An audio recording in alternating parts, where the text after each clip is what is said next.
जय श्रीमन नारायण। ए पर जे टिप्पणी हम करे जा रहल बा रामानुजदास श्रीमान गट्टू वेणुगोपाल स्वामी जी के द्वारा दिहल गयल बा। अध्याय 6 आत्म संयम योग श्लोक 13। समं काय शिरोग्रीवं धारयन् अचलं स्थिरं संप्रेक्ष्य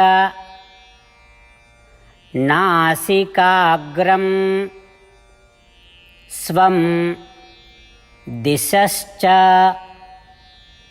अनवलोकयन्।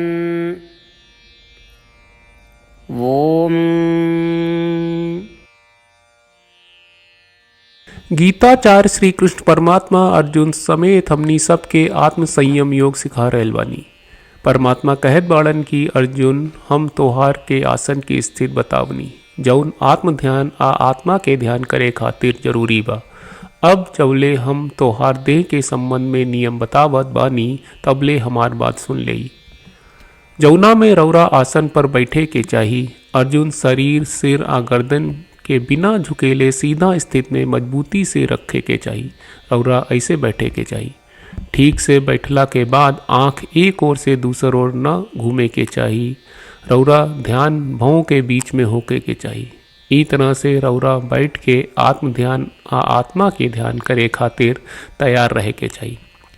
ई प्रकार श्री कृष्ण परमात्मा हमनी सब के सिखा रहल बाड़न कि आपन शरीर के आत्म ध्यान आ आत्मा पर ध्यान करे खातिर कैसे तैयार कहल जाए।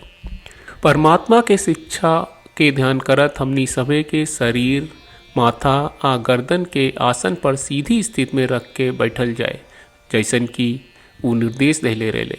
आपन आँखें एक ओर से दूसर दिशा में न घूमे के चाहिए। आपन ध्यान आपन भवन के बीच में रख के आत्म ध्यान करे की कोशिश करी। आत्मा के बारे में सोचे की कोशिश करी। ई सब के अनुसरण करत हम सब श्री कृष्ण परमात्मा के शब्दन के दोहराई जा। समं काय शिरोग्रीवं धारयन् अचलं स्थिरं संप्रेक्ष्य नासिकाग्रं स्वं दिशश्च अनवलोकयन्।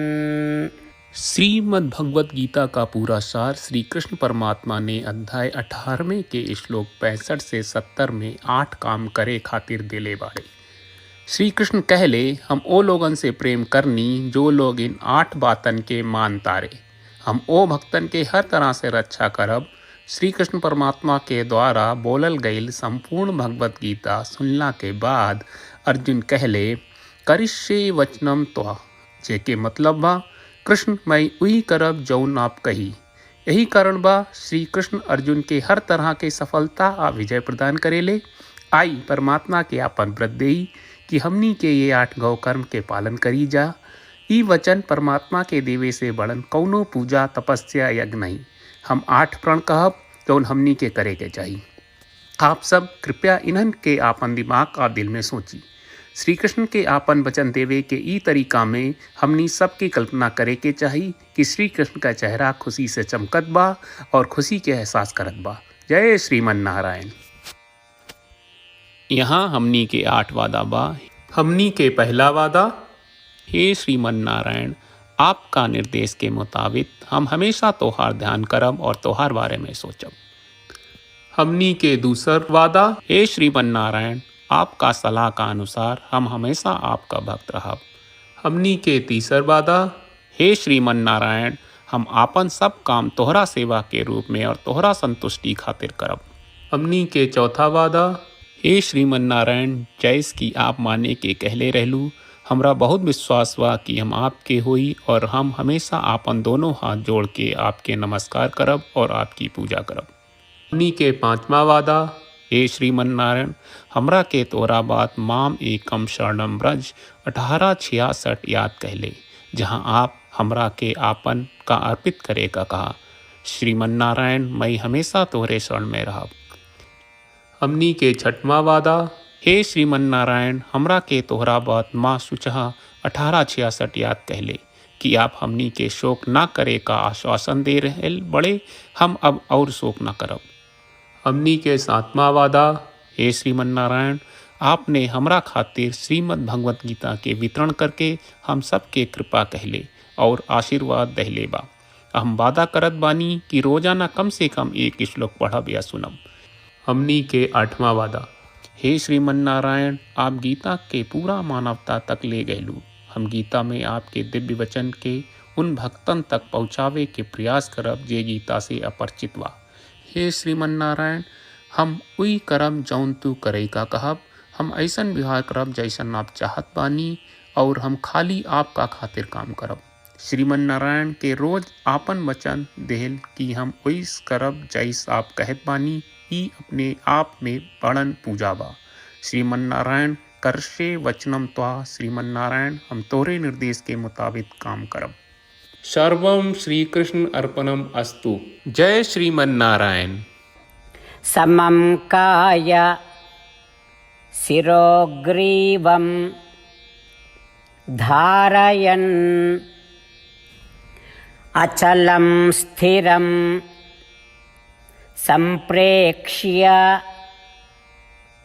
नासिकाग्रं स्वं दिशश्च अनवलोकयन् ॐ समं कायशिरोग्रीवं धारयन् अचलं स्थिरं संप्रेक्ष्य नासिकाग्रं स्वं दिशश्च अनवलोकयन्। श्रीमन्नारायण, करिष्ये वचनं तव। सर्वं श्रीकृष्णार्पणमस्तु। जय श्रीमन्नारायण। जय श्रीमन नारायण। सब भक्त लोगों से विशेष अनुरोध बा, जीवन में हर चीज में हमनी के तत्कालिक और प्रभावशाली परिणाम की अपेक्षा रहेला। एकरा खातिर आइए रोजाना 1 मिनट के समय निकालल जाए और नारायण आश्रम पढ़ल जाए। नारायण आश्रम प्राप्त करे खातिर नारायण आश्रम वेबसाइट पर जाई, जो www.narayanaashram.org है, और पंजीकरण में आपन नाम और ईमेल दर्ज करी। आपके द्वारा प्रदान कईल गई ईमेल पर आपका एक नारायण आश्रम PDF प्राप्त हुई। PDF में एक रामायण श्लोक, एक गीता श्लोक और एक विष्णु नामम बा। ये तीनों के मिल के नारायण आश्रम कहल जाला। हर व्यक्ति के ये श्लोक के अलग अलग संयोजन मिलेला।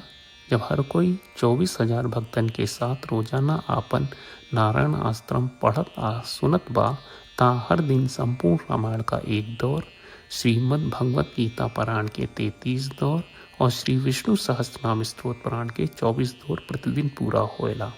ई एक बहुत ही उल्लेखनीय और विलक्षण परिणाम बा, जौन हर एक दिन ऐसकरे से निकलेला। ई कारण बा कि आप और आपके परिवार के सदस्य तुरते जाके आपन नारायण आश्रम प्राप्त करी। जय श्रीमन नारायण।